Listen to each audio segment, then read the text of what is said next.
ပါဘူး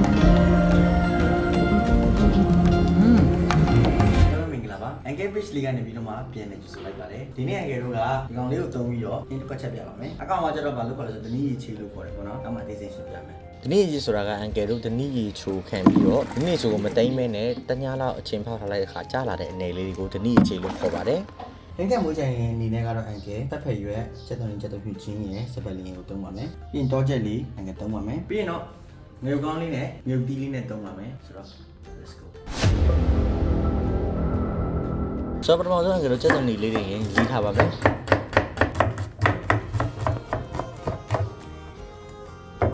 ချက်သွင်းလေးပြီးသွားရင်ချက်သွင်းဖြူကိုလည်းပဲထုံလေးလည်းကောင်းမယ်လီးထားပလိုက်ပါမယ်ပြီးရင်တော့ဂျင်းကိုလည်းလီးထားလိုက်ပါမယ်တနည်းရချေးကိုအန်ကယ်ကခွက်လုံးနဲ့ထည့်ပြီးတော့အနေချခံထားပါမယ်နော်ပြီးရင်ဂျင်းကိုထောင်းမယ်ဂျင်းကိုရင်ထောင်းပါတယ်ဂျင်းထောင်းပြီးရင်ချက်သွင်းဖြူထည့်ထောင်းပါမယ်ပြီးရင်တော့ချက်သွင်းလေးတွေပါတပါးလေးထည့်ပြီးတော့ထောင်းလိုက်ပါချက်သားကိုရေရင်ဆေးမယ်ဒီကို3-5ခါလောက်ဆေးလိုက်တယ်ပေါ့နော်ချက်သားကိုဒီစက်တက်ဆင်ဆင်လေးဖြစ်အောင်လို့ပေါ့ဒီဆေးပြီးသွားပြီဆိုရင်အန်ကယ်တို့ကခုနကထောင်းထားတဲ့ဟာရဲ့ချက်သားမို့ရဲ့စနွင်းရထည့်ပြီးတော့အန်ကယ်တို့အကုန်လုံးကိုရောပြီးတော့နှည့်လိုက်ပါမယ်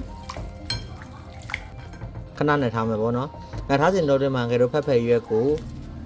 ခြွေထားလိုက်ပါမယ်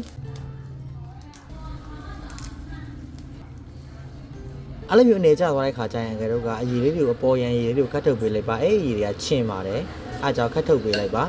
ဒါဆိုရင်ဒီလိုမျိုးလေးရလာပါလိမ့်မယ်ဒီကိုအိုးတင်းမီးဖွင့်ပြီးတော့ခုနရည်လေးကိုအရင်အန်ကယ်တို့တည်လိုက်ပါမယ်ရည်လေးကိုစပယ်လင်းနဲ့ဖက်ဖက်ရွက်ကဘာနဲ့ထည့်ပြီးတော့တည်ပါမယ်ငရုတ်ကောင်းမများလေးကိုလည်းအန်ကယ်တို့ကထည့်ပေးလိုက်ပါမယ်များလေးကောင်းလေးပါပဲငရုတ်ကောင်းကမထည့်မဖြစ်ပါပြီးရင်စူလာတဲ့ခါမှာအရောင်အတွက်စရင်းနည်းနည်းထည့်ပါမယ်စရင်းထည့်ပြီးတဲ့ခါမှာကြက်သားကိုထည့်ပြီးတော့ပြုတ်လိုက်ရုံပါပဲစုံစည်းရေးထည့်မယ်ရေလင်းနဲ့ထည့်ပြီးတော့အန်ကယ်အဆက်တွဲငရုတ်သီးစိမ်းကိုလည်းပဲ1020လောက်ရှိမယ်အန်ကယ်ထည့်လိုက်ပါတယ်ဒါဆိုရင်တော့ကြက်သားတွေကြက်တဲ့အထိအန်ကယ်တို့တည်ပေးလိုက်ပါကြက်သားတွေကြက်ပြီးတော့အရေးအပြည့်ကျဲကိုမိမိဘာသာချိန်ဆလို့ရပါတယ်အဲဆိုရင်တော့အရသာအတွက်ကြားထည့်လို့ရပါတယ်အန်ကယ်တော့ပြားလေးနဲ့ကြက်သားမုတ်ကိုပဲထည့်ထားလိုက်ပါတယ်ဒါဆိုရင်တော့ဒီနေ့အချိန်ကရပါပြီအရန်စားလို့ကောင်းပါတယ်ဒါကပေါ့နော်တိမ်မျိုးပြောက်ွယ်နေတဲ့ဟင်းတစ်ခွဲလို့ပြောရင်လည်းမမားပါဘူးဆိုတော့စားတဲ့နေရာကိုရောက်ရှိလာခဲ့တာပဲဖြစ်ပါတယ်။ဒီမှာတော့ရေး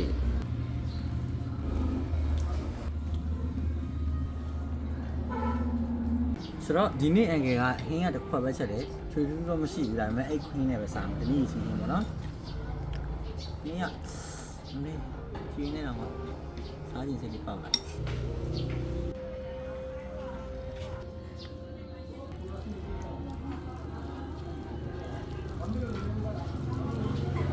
ဆိုတော့စားပါပြီစက်သားလေးနဲ့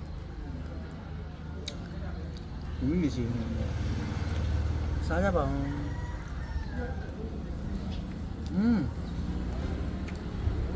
နေဘာမှချင်းမိခွင့်ရဟာ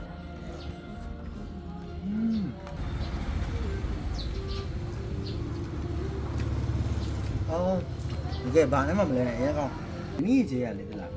အများကြီးမရလို့တလားတကယ်အရင်နေတိုင်းလှုပ်ရှားခြင်းတကယ်တည်သွားရင်နေတိုင်းလှုပ်ရှားခြင်းနော်ဒါကပြီးတော့လေလူတိုင်းမသိတဲ့လူတွေတိမ်မျိုးနေဟင်းတစ်ခွက်လို့ပြောလို့ရတယ်အဲအရင်သဘောကျတယ်ဒီနေ့အချင်းအရသာကတိတ်ချင်းချင်းနဲ့ဖန်ဖန်နဲ့ထွန်းထွန်းနေတယ်သမင်းနဲ့လည်းအခါကျရင်သမင်းတစ်ခုတော့ထုတ်သွားပြီးတော့အရန်စားလို့အရသာအပြည့်စုံလာငယ်ပေါ်ပြလို့မတက်ဘူးစကားနဲ့ပေါ့နော်ဒါပေမဲ့စားကြည့်မှသိမှာလား